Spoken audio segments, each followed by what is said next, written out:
So here we can see for MES 011 understanding education, the first question, that is what is meant by culture, and explain how education acts as an instrument of culture. So this question you can answer in this way, as beginning with the concept clearance of culture. So here it is: the beliefs, customs, arts of a particular society, group, place or time is actually termed as culture. It is the acquired knowledge people use to interpret, experience and generate behavior. An understanding of culture requires an understanding of not only language differences, but also differences in knowledge, perceptions, beliefs, attitudes and behavior. Culture generally refers to patterns of human activity and the symbolic structures that give such activities significance and importance. It can be understood as system of symbols and meanings that even their creators contest, that lack fixed boundaries, that are constantly in flux and that interact and compete with one another. Overall, we can say that culture is the way of life for the entire society. The concept of material culture covers the physical expression of cultures as technology, architecture and art. Immaterial aspects of culture includes principles of social organization, mythology, philosophy, literature and science. According to Raymond Panikkar, he identified the ways in which changes in culture could be brought about. It includes development, evolution, involution, renovation, reconception, reform, innovation, revivalism, revolution, mutation, progress, diffusion, eclecticism, syncretism and modernization. So in this context, modernization could be viewed as the adoption of Enlightenment era beliefs and practices.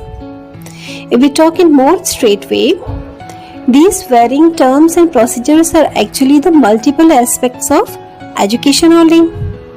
Education plays a major role in transmission of culture. This is achieved when preservation is done from one generation to another. Culture can be developed through education.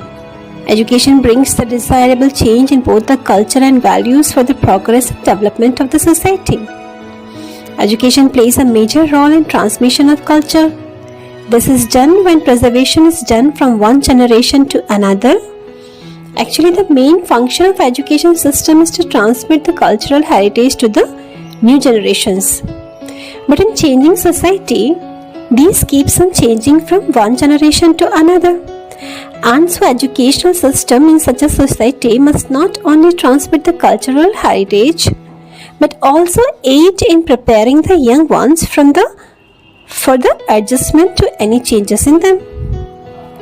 When a child takes birth in society, he or she becomes an inseparable part of the society. Every society has its own way of living. The success of any culture is based on modern invention of the society. This is education only that plays an important role in the development of culture. Education only teaches about the social and cultural values. Education prepares the students to deal with cultural ethics and norms. Each person of the society has his or her own behavior, attitude, qualities and mentality to perceive the world around. This is actually education only that changes the perspective of the individual towards the modes of community, or we can say the varying patterns of culture. So we can say that education influences culture by providing people with copious amounts of knowledge that ultimately alters the way that they perceive the world. We can further understand the influence of education on culture through following ways. First, education helps in the preservation of culture. As we all know that the various community in the entire world remains intact only if the members of that particular community are well versed with knowledge, else they very soon perish in lack of enlightenment and education. Second, education helps in transmission of culture. It is quite obvious that the cultural heritage will remain continued when one generation is educated enough to deliver his own learning, experiences, and knowledge. Also, the record of these can also remain intact to those only who are educated. Third, promotion of culture. So not only the preservation and transmission, rather the promotion of progress in the light of modification in a positive direction happens possible only and only through education. Fourth, removes cultural lag. When there exists difference between material culture and non-material culture, there emerges the lag concept. It needs to be eliminated by education through its various programs and myriad activities.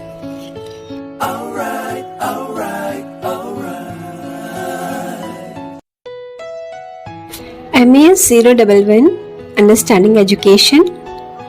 Question 2nd. Assignment 1st.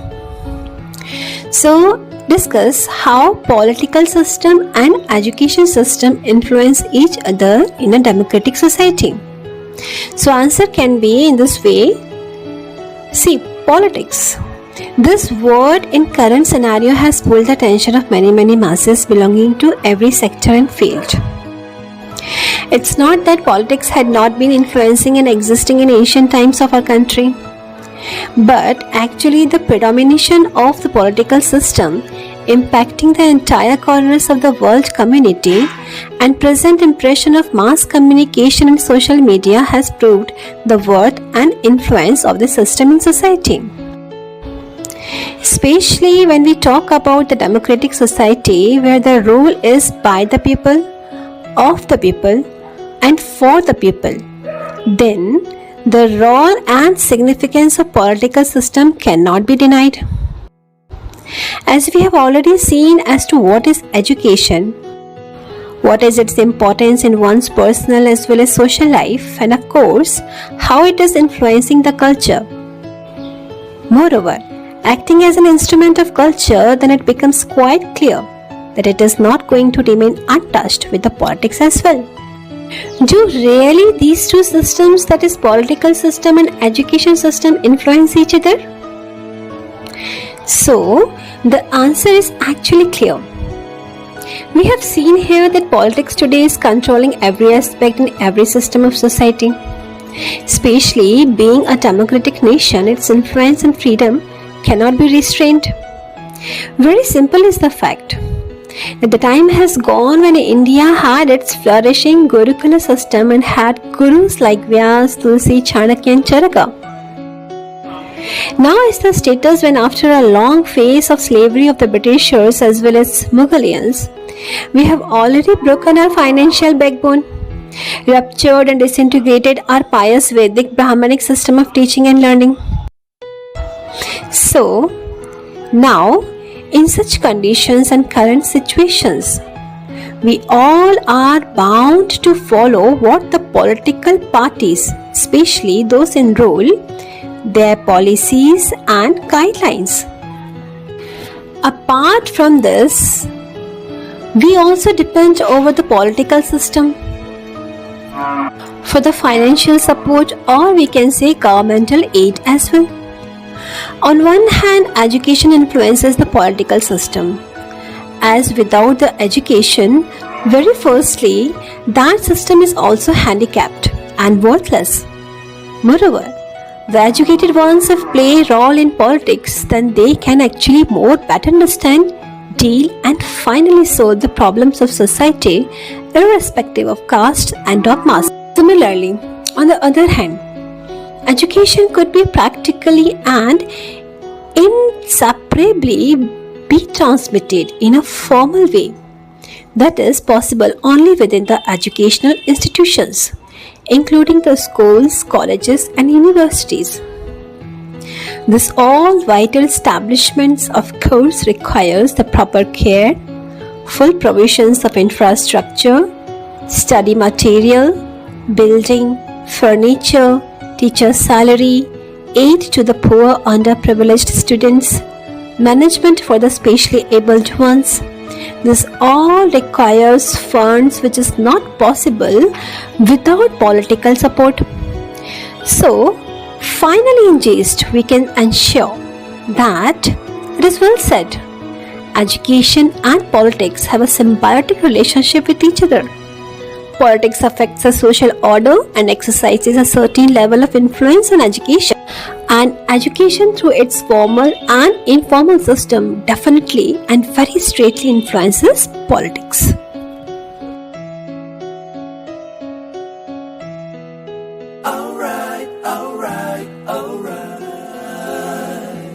MES 011 Understanding Education, first assignment, third question. Describe briefly individual and social aims of education.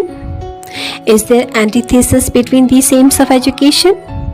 Justify your answer. So answer can be like this.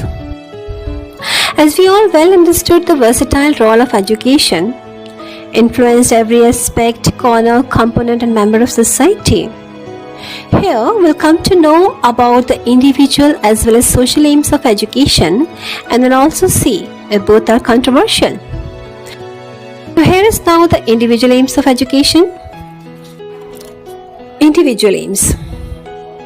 As the term indicates, individual aim means the role and acceptance of education in a way and intention where a single person tries to accomplish the advantages and benefits from education for the betterment, growth, upliftment, satisfaction, exposure and the pleasure of one's own.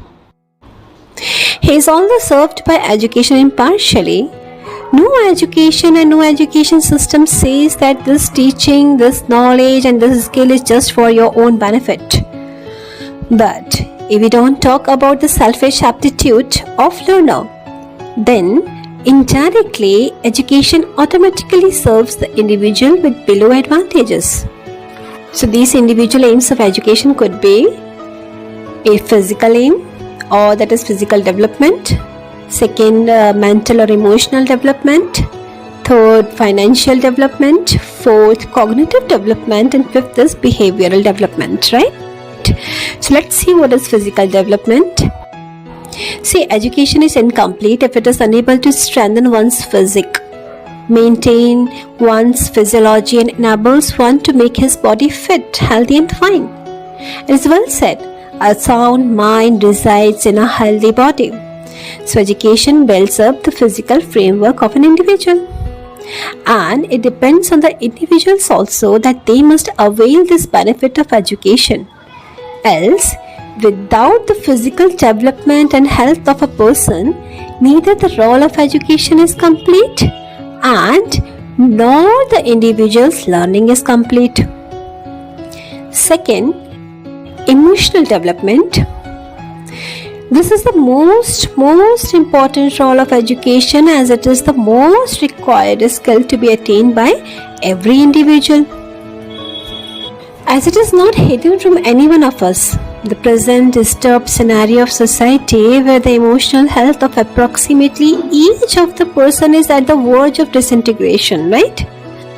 So, to avoid the cases of depressions, paranoia, mental disorders, insomnia, suicide and domestic violence, it is must.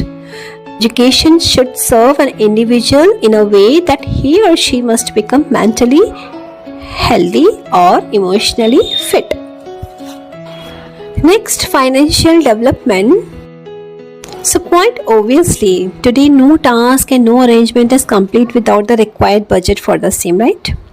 Earning money today needs your educational qualification, your learned experiences and skills as well. Fourth is cognitive development.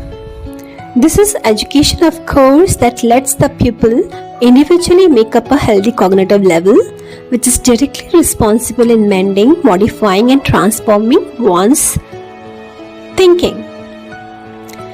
Next is behavioral development, or we can say behavioral aim or improvement. Education is the key to behave in a mannered way, civilized way.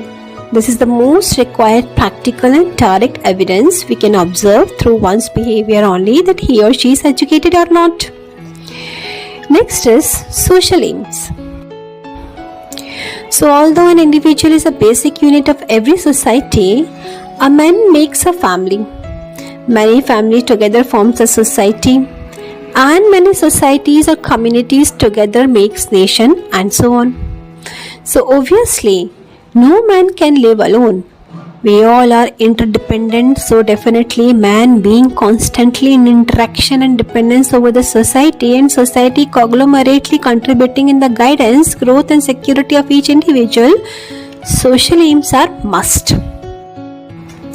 Social aims of education could be varying, many like cultural preservation, language transmission, public awareness, financial establishments, emotional support and much more.